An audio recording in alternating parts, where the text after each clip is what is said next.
Leigh, thank you so much for joining us today on the What is a Good Life podcast. Having heard you speak on several other shows before and just loving some of the lines of inquiry that you're holding, I'm very much looking forward to seeing where this conversation goes today. Oh, thank you, Mark, for having me. So we jump straight into it, Leigh, with the question of, is there a question you're exploring as you move through life? Mm.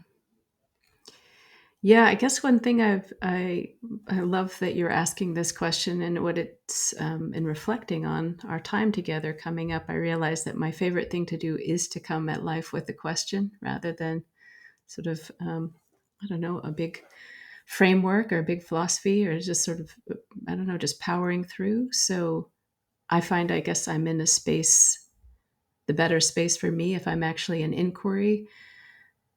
What's the question we should be asking ourselves, as opposed to just powering through with strategy. So I say that actually as a facilitator too, when I notice groups that are really trying to come at a difficult problem that they're facing, say maybe removing toxic chemicals from our environment, like PFAS and things like that, or whether they're looking at climate change. I worked with a NASA global, the team working on climate change for a while, Goddard Space Flight Center. And when we came at these questions from a place of inquiry, from really expansiveness, what are we not, what are we sensing? What are we not, what are we not talking about here? What's not being talked about? Those places, a lot more novel thinking would come rushing in. And I am a little bit of a fan of novel thinking. So, and then when, the inquiry, the question that I took on with my writing partner, Justin Zorn, was really, how do we find silence in a world full of noise? And that, to take a deep, deep dive into that question, was such a blessing from pretty much 2017 to present day. Because what we were finding is that we couldn't get at any of those important questions. What are we doing here? What should we focus on? What's our purpose? What's the best use of us? How to be of service? We couldn't get at any of those questions for all the noise that was coming at us on the auditory level and informationally, through the onslaught of information being pushed at us. And internally, our internal landscapes were pretty loud too. So we couldn't really discern where our attention was most needed and wanted, and what maybe those questions that we should be asking ourselves were.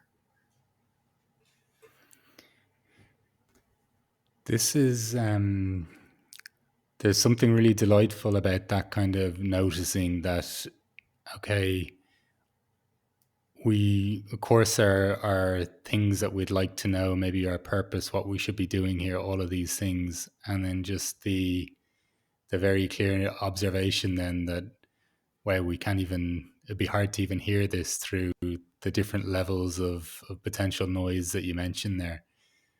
Was there a moment that you guys realized that? Was this something that you had been playing with before, or how did even that realization come to be? No, we had been recently introduced by a friend who had simply said, "You two should meet. You could be like brother and sisters." And I was like, okay, well, so we did meet, and we were both really, really busy. So we pushed this meeting. We wanted it to be a nice dropped in experience, or I did. I remember that on my side. So I pushed it kind of rather far out. And we did have hours and hours to explore, which was lovely. And at the end of that conversation, we decided to just maybe try writing something together, write an article, see how it was. And we were talking a lot about authenticity in our conversation, and authenticity in leadership. And this was a time when that word was being used a lot in our media in the United States around Donald Trump's behavior being authentic, which was not how we were experiencing it. So we wanted to really unpack authenticity as a philosophical notion and all these things. And so we wrote an article, and it was just a delightful experience. And we decided to write another one targeting Harvard Business Review in particular. We wanted to write about silence, and as a strategy, as a starting point for diving into all these work issues that people were I'm talking about, partially from my experience as a facilitator and also as Justin's experience as a legislative director for 3 members of Congress, a very loud environment. So what if we backed up and really just kind of invited in more silence? And we were surprised they said yes. I mean, shocked, frankly, because we had pitched other ideas that were more kind of classic managerial kind of questions or leadership questions even. But they responded to write about silence and thanks and no more guidance. So we did. We wrote what really was sort of an initial take on what became the book. And when we did, that article went viral. And so that was a signal to us, even though we were very busy in other things. This was just going to be just a little side, I don't know, just like a fun little thing to do with a new collaborator. We both love collaborating. But that signal was something that we decided to take some time with in silence. I went off into the Sierras, and he had some time in the desert.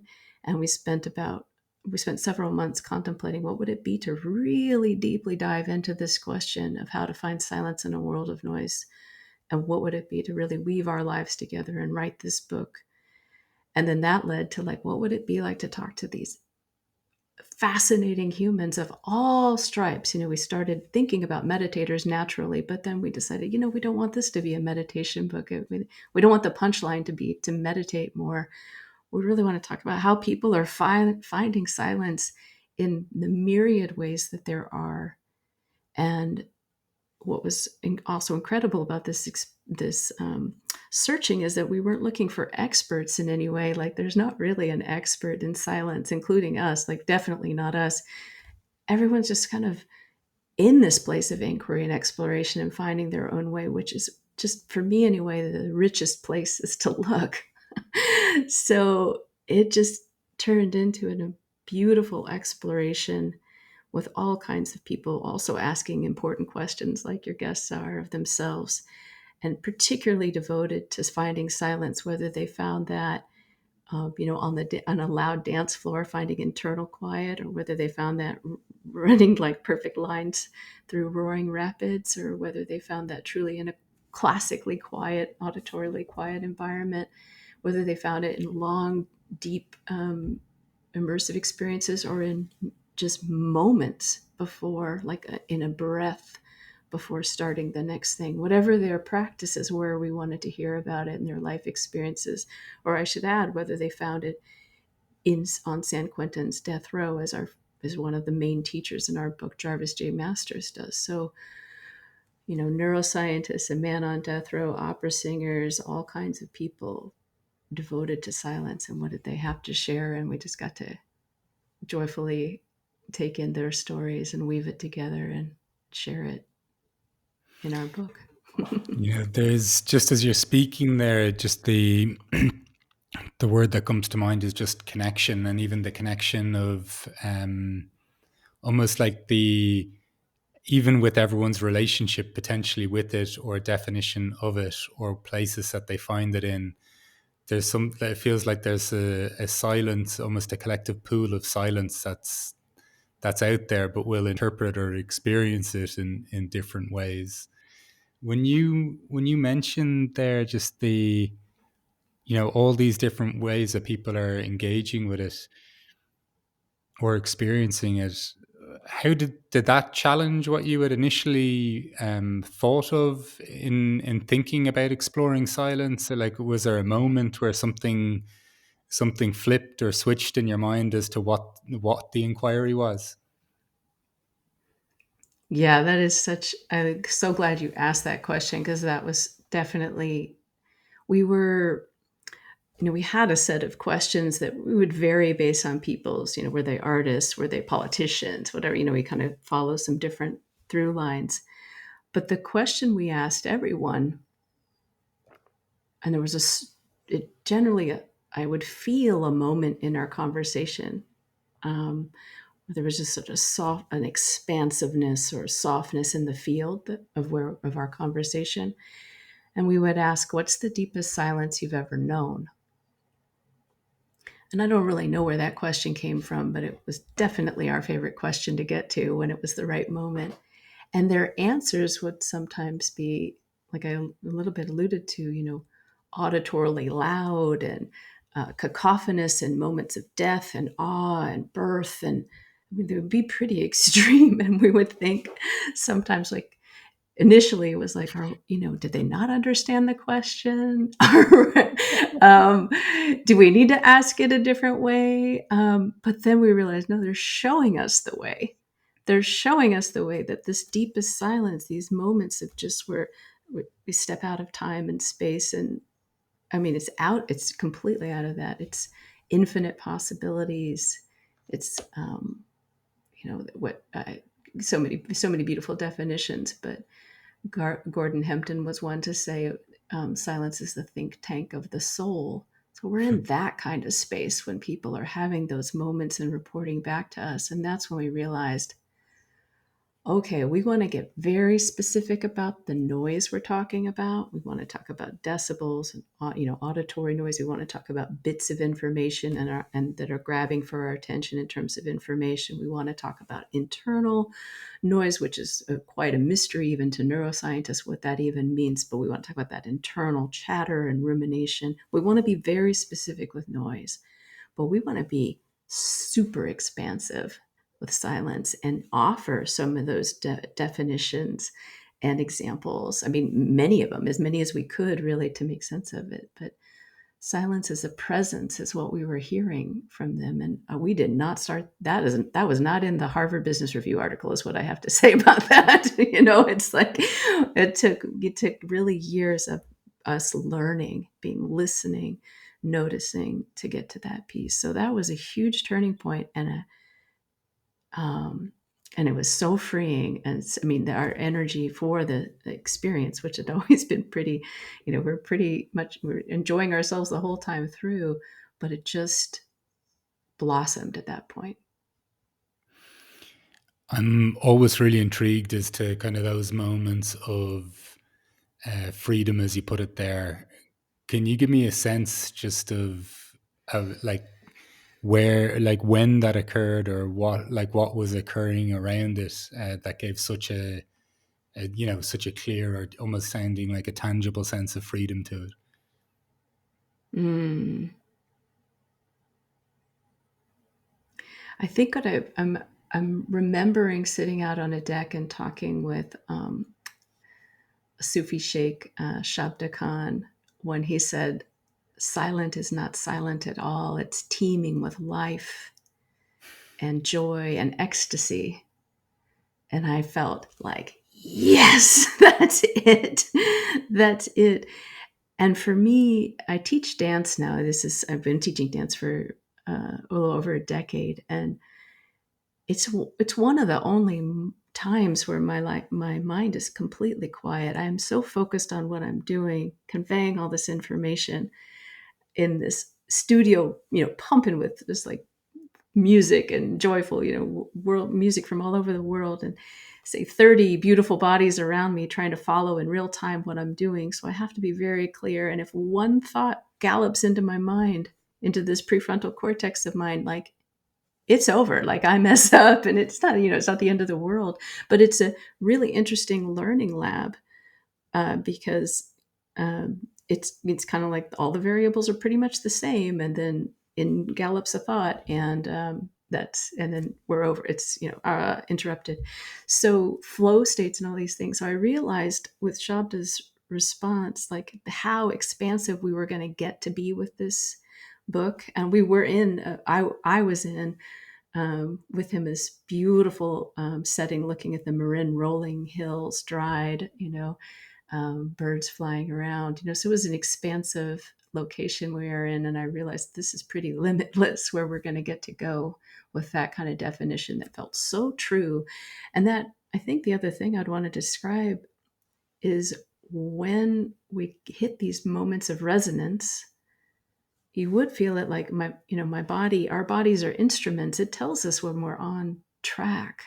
Our bodies tell us when we're on track, or this body does. And so it was definitely a full body resonant moment, for Justin and I, where we realized, we've got infinite space here. It's going to be amazing. Let's try to pull in these transmissions as best we can, from these wise folks we're talking to. As you were giving that definition of silence there, of teeming with life, it's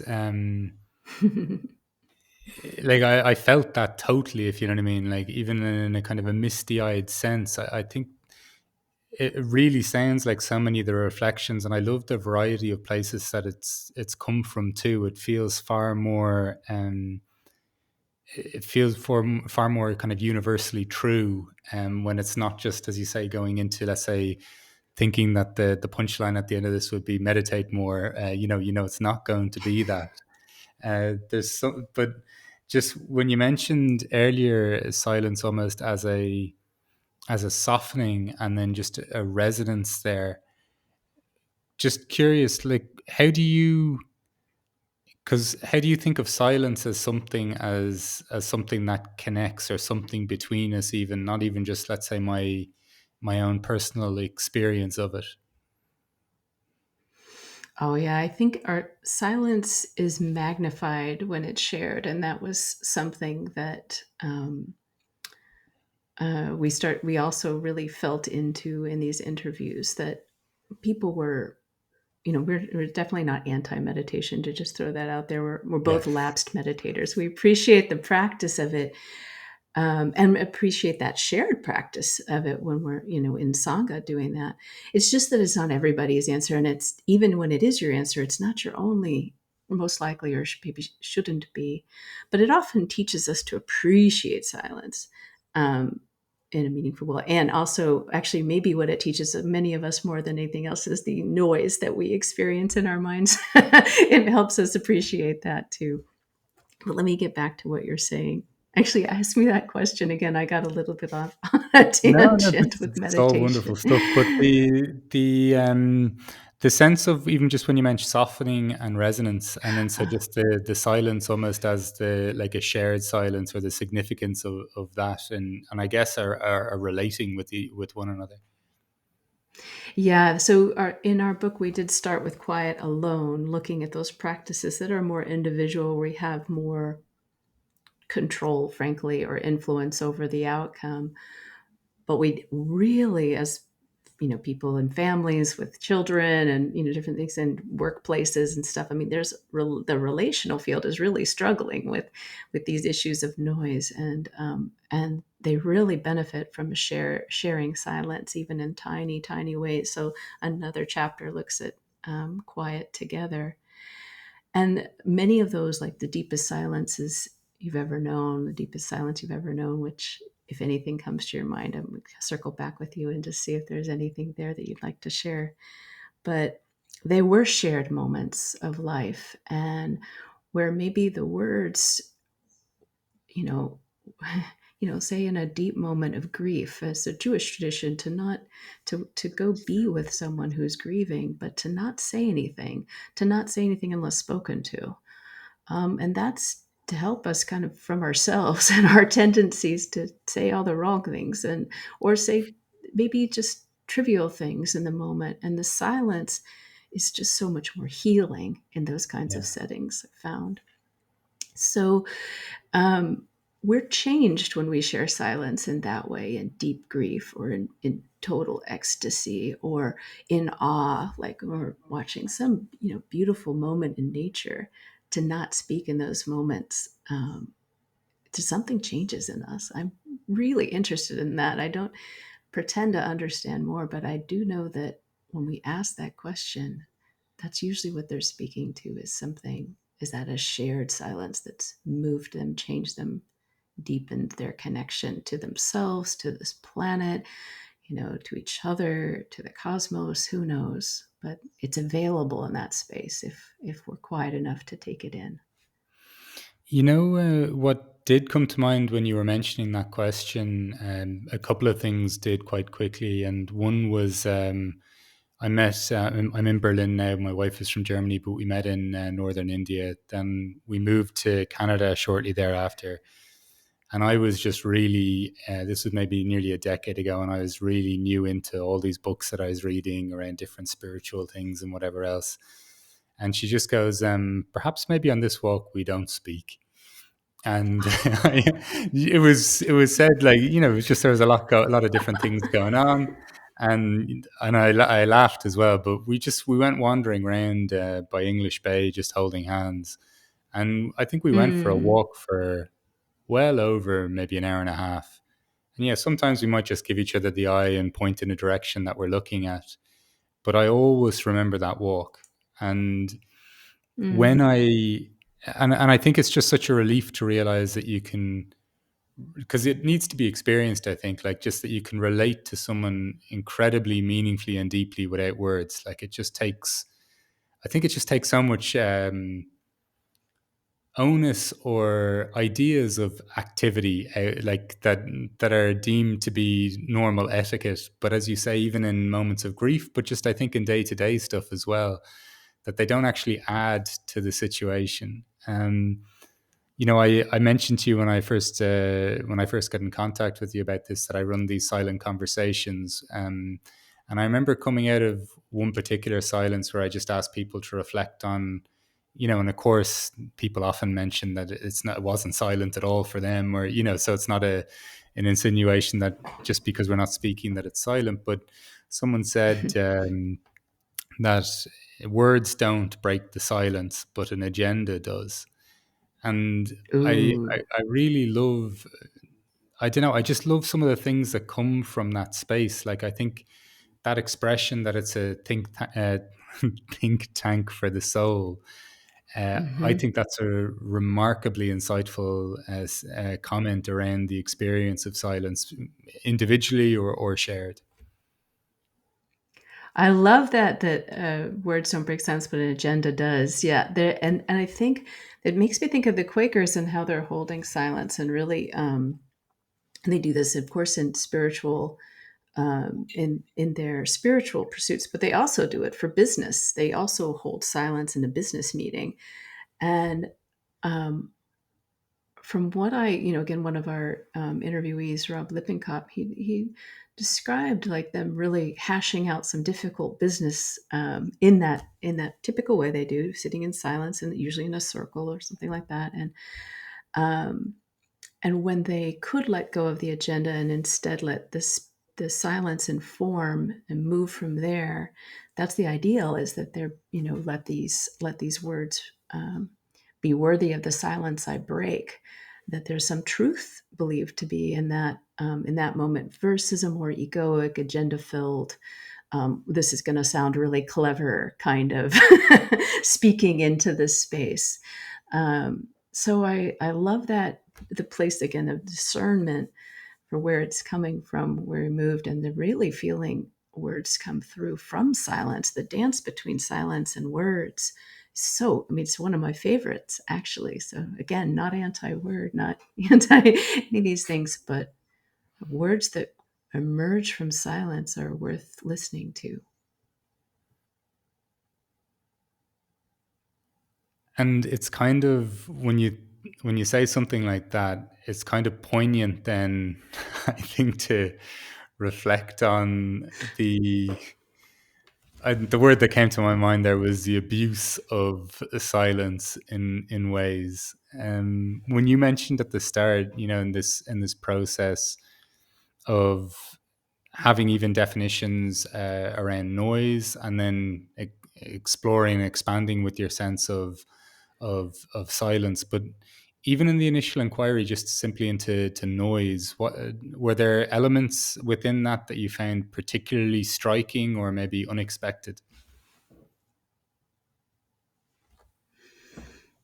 Um, Yeah, we needed to fumble around a little bit to decide which types of noise we wanted to talk about. And auditory was a given, but to actually keep it in just the auditory world did not feel sufficient in this day and age where we are being inundated with information as well, and our attention is being fraction, means kind of fractalized, I guess, and our some areas of surprise around that. I mean, there's a lot being written about attention, and rightfully so, just our levels of distraction. But while the volume of information is, exponentially expanding, there's, the former CEO of Google said, from the dawn of history to 2003, every 3 days we're generating enough information as we did as the dawn of history to 2003. So just like volumes and volumes and volumes of information. Wow. There's so many, many, I'm sure, just really, really good thinkers writing books just about attention. And we need those books, when they're looking at the neuroscience of it. So the volume of information is bigger than ever, but our human capacity for processing information has not increased. Our ability to process what they measure as bits of information, cognitive scientists. So we're not processing more bits than we used to when we were just foraging for berries. So this is a problem. This is why we feel the way we do, completely exhausted, overwhelmed, distracted. Why it seems like ADHD is kind of blown up, and all these things. It's like we can't keep up. So that attentional piece felt very important. But then, like, just close behind, it's like, well, but what's happening inside? And that is that chapter that we wrote. We wrote a chapter about a mute button for the mind, we called it, and it's really about what's happening internally. So look at the physical impacts of that. Auditory noise on our bodies and our health and our well-being. We look at information and our attention and how it feels frayed and crazy and a hot mess. And internally, what's happening? Well, we don't really know that much about what's happening, but there's some interesting science on flow when we report being very quiet in our minds, and all the capacities we have, like how much more expansive we feel, how we actually feel connected, when we're not telling stories about ourselves to ourselves, how we can actually feel really quite connected to something way bigger than ourselves. And we also feel a little bit of a smaller self in a healthy way, so we're like a drop in the ocean, but part of the ocean. Like, it's pretty awesome. That's experience. We love that experience. So those, flow is just one of those ways, but it's one that a lot of people relate to. And I think, again, kind of coming back to like finding silence in an everyday way, hobbies and flow states in those places, we find that kind of joy, the respite from all the rumination and worry and anxiety that we might be uh, reeling in on a day-to-day basis. Like, those moments matter. And it doesn't have to be a fancy thing that happens on the Zafu cushion and Zabuton with a bell by your side. Like, it doesn't, it's just like those moments of stepping out of time, stepping out of the words, stepping out of the noises, out of the flow of information. Like, those really profoundly matter pretty much on every level. And we were surprised. Like, is the world really getting louder? We asked ourselves. The answer is yes. On every outlet, it's louder, decimal wise. It's there's more information, as I just described, and it appears it's a little less clear, but it appears our internal landscapes are also more burdened with a lot of noise, and that's sad. There's just the levels of anxiety and depression and stress that we're under. It so yeah, we got to do something about this. When you think of that, just that growing sense of potentially anxiety or depression, how did you come to find, like, what kind of, I don't present it like a panacea or something like that, but what kind of antidote does silence kind of offer to some of the challenges that you're noting? Mhm. Hmm. Well, I think it's a bit of stepping out of the flow, um, of that flow of noise. Um, there can be a lot of really interesting things that happen there. If I don't know what your experience is, but sometimes when I first step out of the flow, I'm still really drawn to the noise. Like, I still like, no, I need to actually listen to this news and do this thing. And, so I really try to watch that for a little bit, and it takes a little bit. So I kind of personally, I'm a fan of positive distractions. So if you step outside, so that's happening. But if I stay at my desk, it's like it's not going to happen. I actually need to change the scene. I need to go out into my garden and I need to watch some bees bumble around. And then that gets, kind of a different sense of where my attention's needed and how the impact of that noise on my being. And I might remember something like, oh, it's so and so's birthday. It's so and so, like, this is an important moment in this loved one's life. Just things that matter that wouldn't have broken through that field of noise come to me. And that is kind of for me anyway, in the way I'm trying to work through in the world. It's like a sign, a big signal. And that's what I'm looking for, is signals that, like, it's time to get more silence. I'm not tending the relationships that matter most, or my body is breaking down. Like I'm getting sick. I'm like, I'm aching and hurting from just being at a computer desk. You can see where my problems lie. Like, so I think in the book we direct us towards, really noticing the signals that we're saturated by noise, and trying to turn down that volume of noise, and then noticing also the signals of actually breaking from that. And when you seek out more silence, what are the benefits? What are the signals that you're doing well there? So in that inundated in noise place, it's like, okay, well, I'm grinding my teeth at night. I'm not sleeping terribly well. I'm forgetting things that matter. And maybe even things that don't matter, but I'm just forgetting things. I'm just not tending the relationships. I might be irritable with my family, with my husband. All these are signals, that I'm on the wrong track.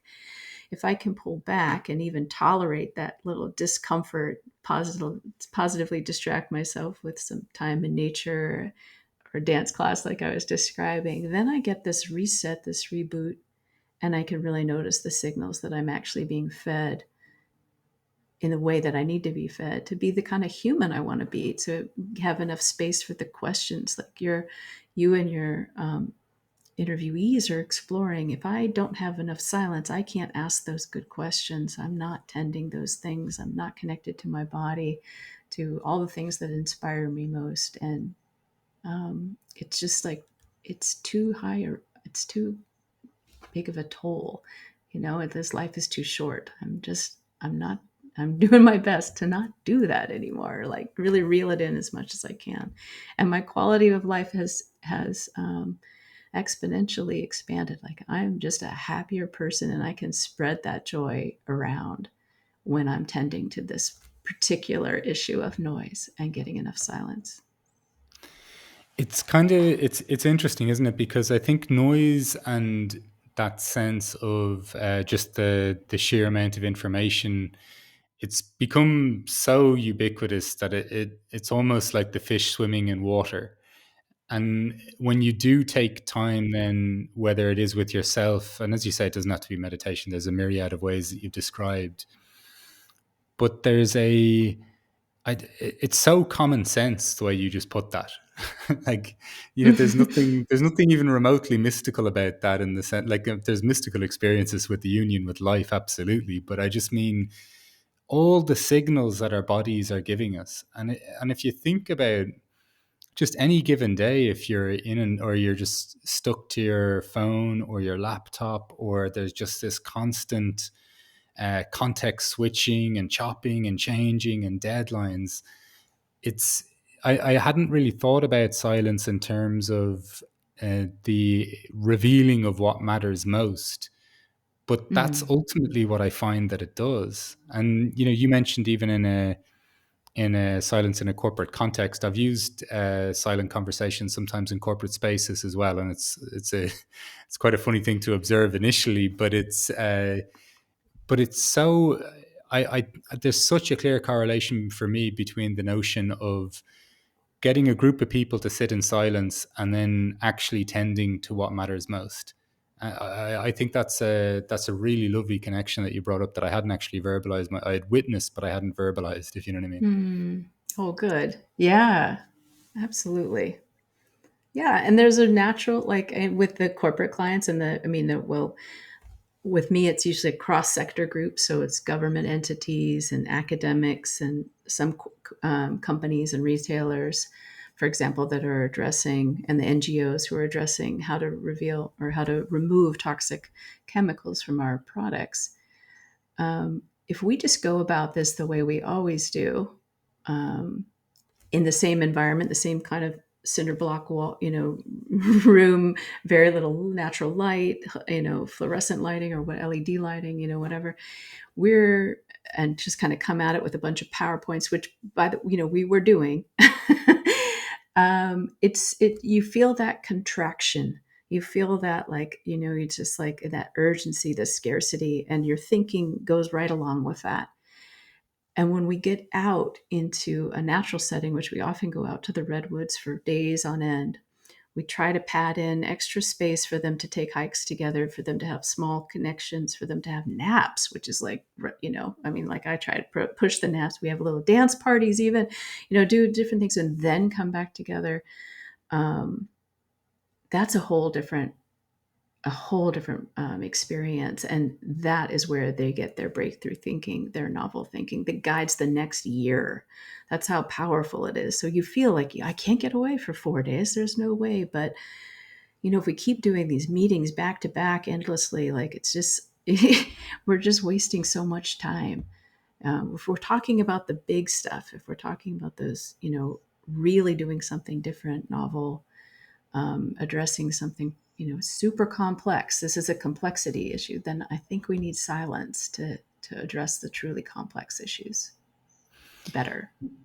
Absolutely. You mentioned earlier the ways in which that the first answer, our first response without a chance for a pause or reflection is usually going to be some kind of egoic response, or even just the stories that we're so used to telling. You even mentioned the internal stories, but externally too, we're so used to saying the things that are quickest because we need to rigidly respond and hold hold our ground, or things of this nature.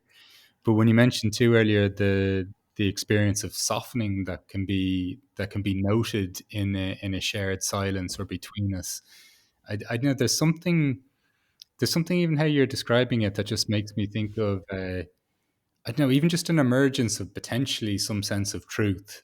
Um, not Mm. uh, not in like this is the absolute truth, and not as something to uh, kind of cause more friction, but just something emerges. And if there's enough space around it, I think we feel how our bodies resonate with something, rather than the complete absence of silence, that or the complete kind of inundation of noise doesn't usually allow us to actually connect with. A great place where that happens is between speakers. We often don't even just give a beat between Mm. speakers. I'm appreciating the beats we've had as we kind of take in what the other says. That's, any of your listeners will probably attest, that's not the experience of the average work meeting.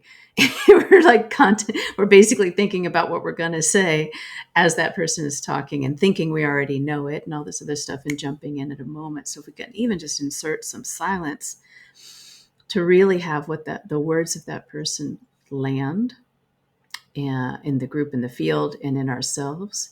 And then, a lot of this just comes from this, understandable sense of urgency. We were really addressing difficult, troublesome, urgent matters.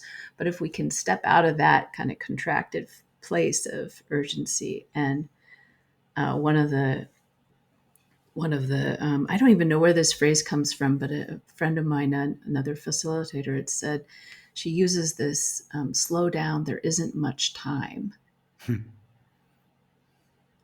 as a mantra for the group, because they come together. It's very, it's like a rare thing to get these people. They're coming from all over the world. Any of these, retreats or meetings or whatever, it's a lot of resources, a lot of energy. Time is limited. And if we were to slow down, we could move into that place of timelessness where actually this is plenty of time, more than enough time. We could even squeeze a nap and a dance party in and still have time to address this issue. And that's the space I really love to work and be and share with people at this point in time, if they're willing to go there. And right now I have some people who are, and it's feeling like the best use of me. When you say that, it almost sounds like an unraveling or a falling into or an expanding into something, and it's such a beautiful, almost contradiction. Slow down, we don't have much time. It's, even when my head hears that, it's kind of like, wait a minute. But when you say it, it almost like a softening in my body, like, of course, that makes absolute sense. For you, when you've been exploring this with groups or even people that are coming together, how do you notice people's almost acclimatization with the silence? Mm. How do I know it's kind of working? Yeah, or even what Like are some that of the the signs silence is that you might working. see? Yeah, yeah. Hmm. I mean, I think there's a lot of signals just to people's facial expressions and posture, as well as maybe how they're responding to the fact that, oh, yes, we're about to dive into all this stuff, but first a poem, which, you know, um, a well selected, perfect for the moment, 3 minutes or less, 2 minutes or less, poem. And I can see that, like, either the tension or the relaxation, or so it tends to be a process, right? Just kind of a layers and layers and layers. But also then I like to create a lot of space for them to self-organize, to do, on certain topics. And so when they start to take the reins, they're less of like, do this thing for me, Leigh. Like, we're the agenda's being done to us, and they start to really kind of co-create and be in that play of co-creation. So they're pitching ideas, and we've basically ripped up the agenda, and we're kind of doing something way more leading into their collective intelligence. They have to be pretty relaxed to be in that space, to be willing to do that. But that's when I know it's like, it's working. It's working. They're playing, they're co-creating. There's also authors in this, um, they're not just being done to.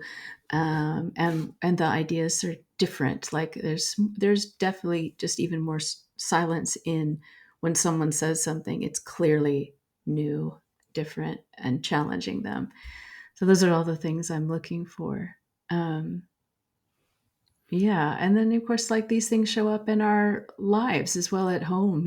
If a lot of us had a lot of challenges with COVID times, with our houses becoming offices and schools and everything, no one leaving, and so we had to find some creative ways to share space there. It became very noisy and very tense. And so just like looking at the difference in the behavior, how generous are we with one another? How happy are we to see each other? Like, are we making the requests we need for the spaces we need, for the silence and that need? Kind of normalizing those conversations is a big part of this, because like when your partner said to you, like, let's walk in silence, a part of you could go like, oh, I'm so like, but I really want to talk. Like, does she not want to talk? You can take that very personally. But if we can soften around that as the receiver of that, and also maybe bridge that topic with real sensitivity. I'd love for the second half of our hike to be talking, but maybe for the first part to be quiet. Um, something like that. And we explore those things, it can become downright fun, and Yeah. definitely intimate. Like, it's an intimate thing. And I think this is part of what makes people so uncomfortable, is it's intimate to be quiet together. There's not the normal reassurances of a lot of chatter and words and niceties and things. And I really love all those things that we do as humans, but it's intimate to be quiet together. And it's usually our closest, dearest ones that we can do that most easily with. But we still may need some practice. I absolutely resonate with that idea of intimacy with the silence, and I think I've experienced it in a group in an event that me and a friend held here in Berlin, where it was just strangers sitting in silence. So it wasn't part of a company or anything like this, and there's no closing of eyes. There's just being in the group with each other, and I really think in those moments we can feel the value of the presence of one another, and I sense just how valuable that is to us as human beings and feeling like we're connected or that we belong. Curious how just given that you mentioned almost that struggle or that difficulty that some people might have with even intimacy, how have you seen like have you seen people struggle with silence? Like is it always not always, I'm not expecting it to be the same, but are there almost patterns you might even see to some of the struggle that people might encounter with it? Well, again, I think we're looking at like it doesn't have to be auditory silence, even though that's typically what we're Yeah. talking about. So I think that creates a different doorway in for there's. I'm not an expert on trauma, but I know there's some pretty distinct differences in how trauma and silence is met. And actually, Jarvis, our friend on death row, who's currently, he was at San Quentin for 40 some years, and he's currently at California Men's Colony. He still imprisoned, an innocent man on death row. He had a lot of trauma in his life, as he writes about in his book "That Bird Has My Wings" and "Finding Freedom." He had a little ton of trauma, and so when his primary investigator for his case first suggested that he meditate, that he close his eyes and be quiet, he thought, "Are you crazy? Like in prison?" Like close my eyes and be quiet and this, and so there's just so much trauma. I think it's like bite size. He found his way slowly, and he actually, even though he does meditate quite a bit, he might find his silence like in writing and other things and exercising. And it's not necessarily, it's, I think it's important to pay attention to the nervous system and what is, arising if that's incredibly uncomfortable, and to tend to that. So to not bully it, right, and in that experience. And then there's a difference, I think, to just like maybe some of your nervousness that's just like fear, more like my teenage daughter, of awkward silence. The most dreadful thing that could ever happen in her world is like the two friends stop knowing what to say to each other. Now she's shifting her feelings about that, and I see that really connected with her development, her adult development, moving into that. So, but it's just, I think it's like a little bit of practice, being really kind, noticing where that nervousness is coming from, not bullying, but, in the case of trauma, there may be just some other things to make happen so you can still, because really, trauma is noise in the nervous system. It's so like, how do we bring, that's the whole idea, is to bring some more quiet, silence and soothing to the nervous system in a way that truly does that, for whoever the person is and whatever the traumas are they've endured. It's a reference to the nervous system that I seem to be hearing more and more recently, and it's incredible in ways in which we can almost ignore the responses or the experience of the nervous system in pursuit of maybe some idea of how one ought to be living their life, what is it, in the context even of what is a good life, or whatever it might be. When you just think of just the experience or the response of a nervous system, what do you sense that we're kind of missing out on in this modern society, like with noise in many different ways and silence in the myriad of ways that you've kind of referenced it as well? Because to me there's something rather jarring about the ways we even try to remedy or treat things when really it feels like a subtraction is required rather than adding Mm. more things. So just curious from your research of it.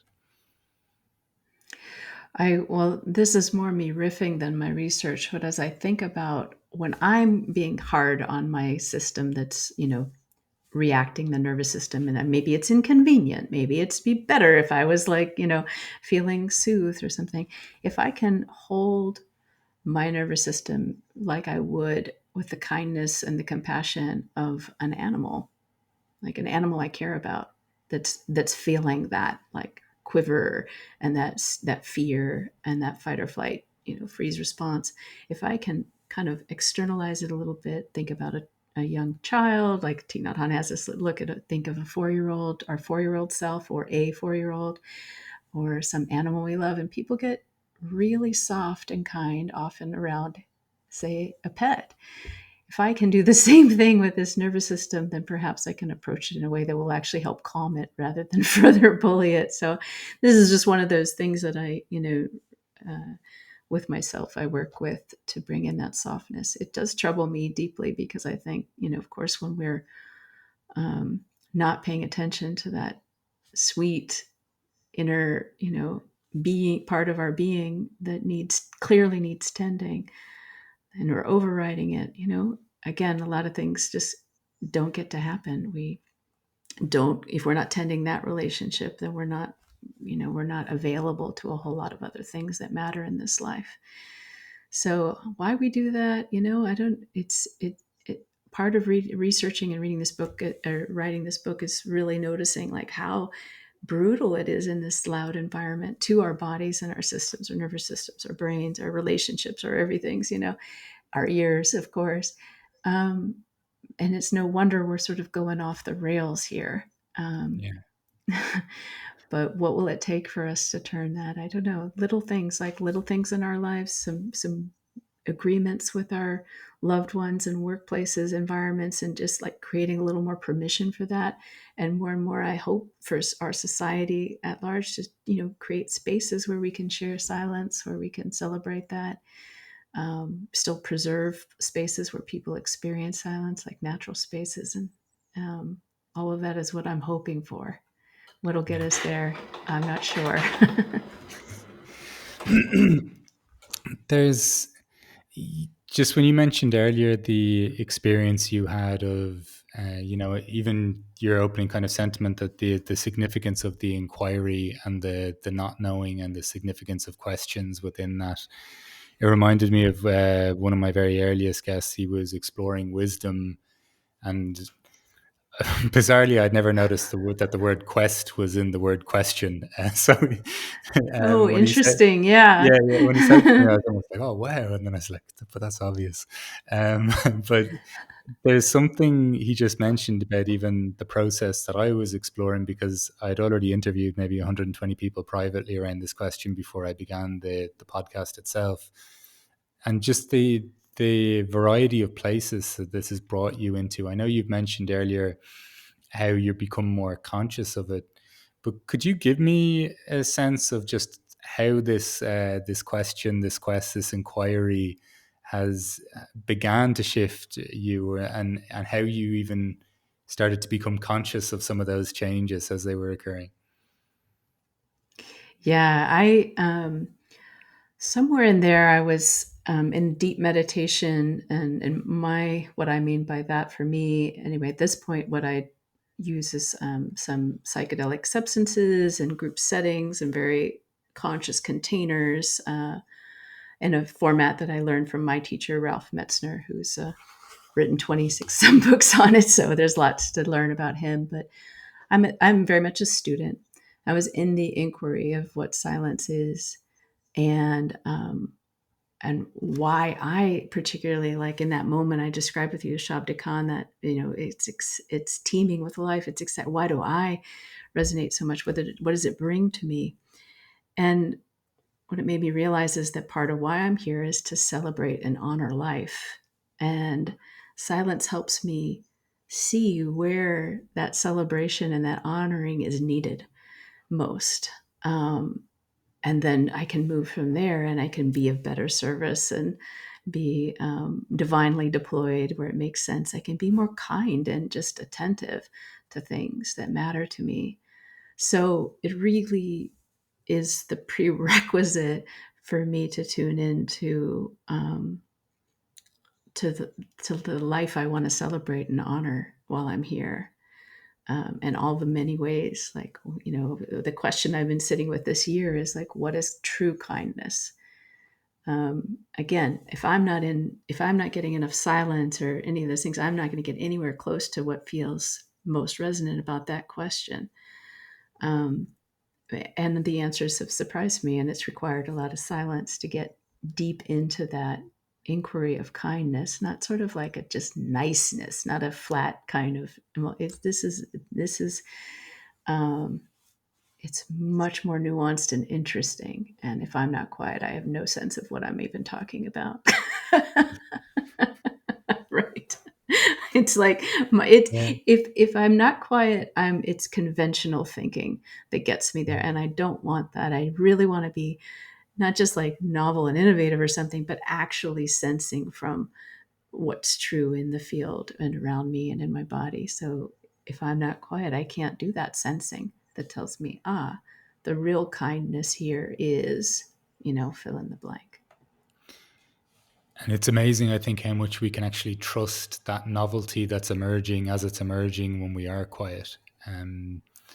You also said something there that I think is, I don't know, just very logical again, but it's deeply profound, I sense, in terms of if there's enough either stillness or silence in one's life, just how full this life can already feel.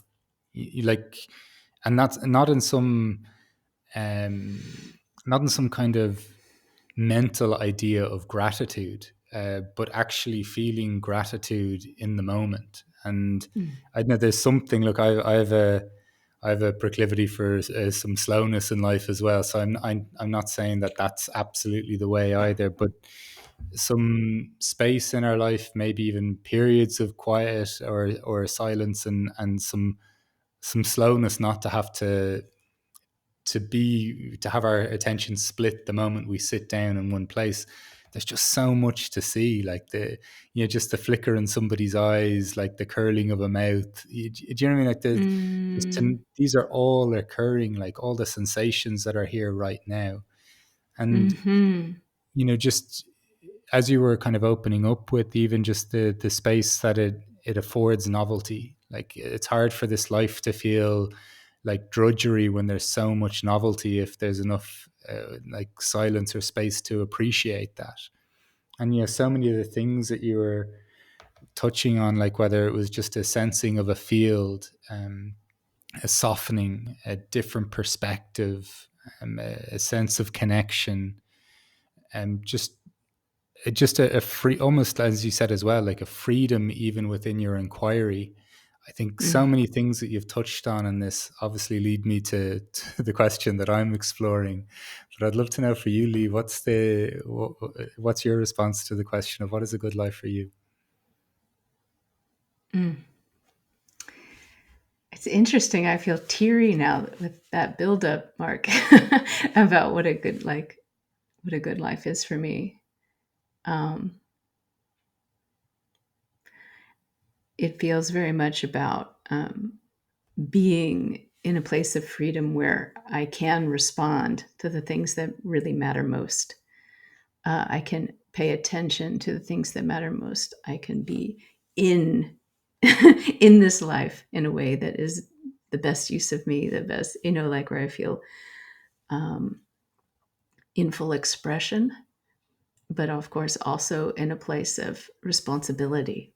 Like, it's not just full expression willy nilly, but I'm responsible. I'm co-creating. I'm awake. I'm feeling the aliveness in me. I'm witnessing the aliveness and in the celebration of this life. And while I do love the fun and the joy and all that good stuff, I also want to be um, honoring the pieces that need to be honored, and grieving and longing and remembering. And if I can be doing all that, like, then I have not just a good life, but a glorious one. Um, so that is fortunately what I'm experiencing most of the time right now, and so grateful for it and in awe of it, and doing my best to spread that around.